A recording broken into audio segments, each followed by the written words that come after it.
Hello and welcome to the next Rodrigo Fantasia lesson. We're diving into the next section. We have bass, we have chords, and we have some score changes, so keep an eye out for that. Why? Because no one plays it the way it's written. Let's just dive in. Here we go. Rodrigo Fantasia here on Classical Guitar Rocks. Here we go. Welcome back to the Fantasia. I am just going to play through until we hit some new material. So here we go. Bass line.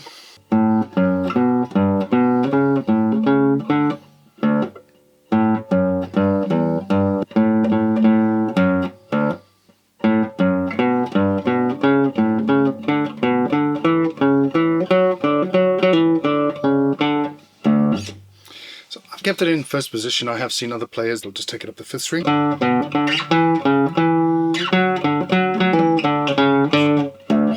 That is your choice. Full bar break, and then we're into these, which, to be perfectly honest, are buried completely within the orchestral texture. But we have, you can either take it here or here, and then definitely upper octave for that DAD. Completely buried, you barely pick it up in any recording, unless it's close mic'd. Next bit, so we've got this fantastic Rodrigo chord, and if you play any of his three pieces, you will recognize this straight away. So it's Rasgueo, so again, your choice is to 2, 1, whatever your right hand feels, or even just a thumb strike. I'm going to do it gently here because on Michael Overload, normally I would do flicks, and then cutoffs. So 3 on for the G.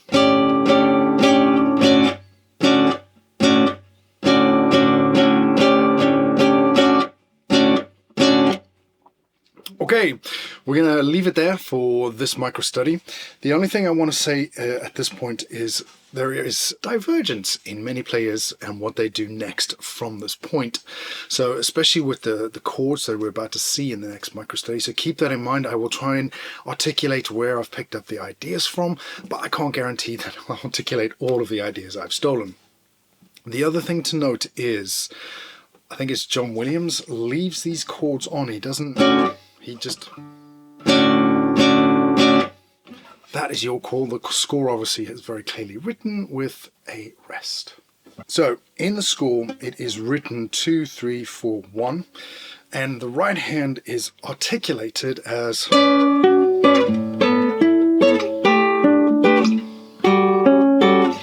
lovely, very classical. However, in reality, at the speed, I've only heard Julian Bream and a little bit of John Williams play this. Otherwise, everybody else does thumb rests on your A string and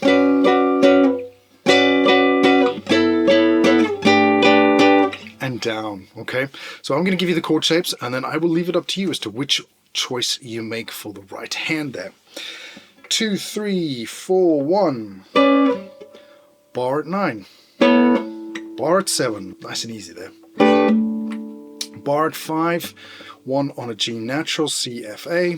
Then you're going to float down 2, 3, 4, and then we have D, which then little sort of bass tag on the end, because that's what end movement is setting up, those bass tags. Obviously for your choice, it's nice and easy. Practice wise, just get the chord shapes. And then get your right hand.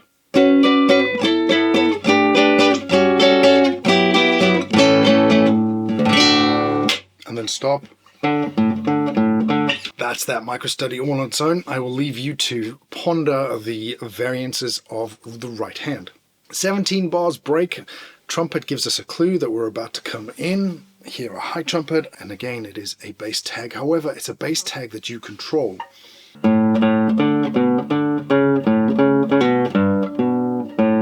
There is a big writ there, so Rodrigo definitely wanted something happening there. You then hear the flute, and then you're in with a high A, and then again, and then that is the signal for you to go into a cadenza. The score says a tempo, which is really important, but I have seen a lot of players, because this is a solo basically, take it at their own speed. Here we go, bass tag. here, this is, I wouldn't do a pull-off, but it's your call. And then again we have chords 1, 3, 2, 1, 3, 2, 1, 1, 2. Little scale segment.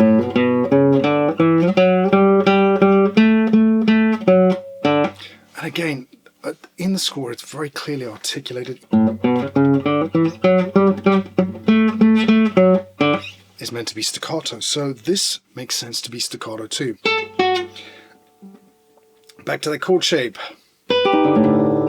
Again, again, and now 4, 3, 2, 4, 3, 2 for FCA, and then here I would suggest 3, 2, 1, but you could, because you're on 4, 4, 3, 2 as well,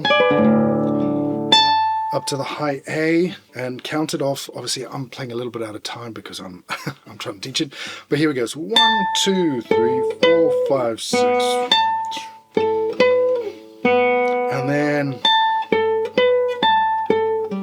I suggest open. You have to get down to this position.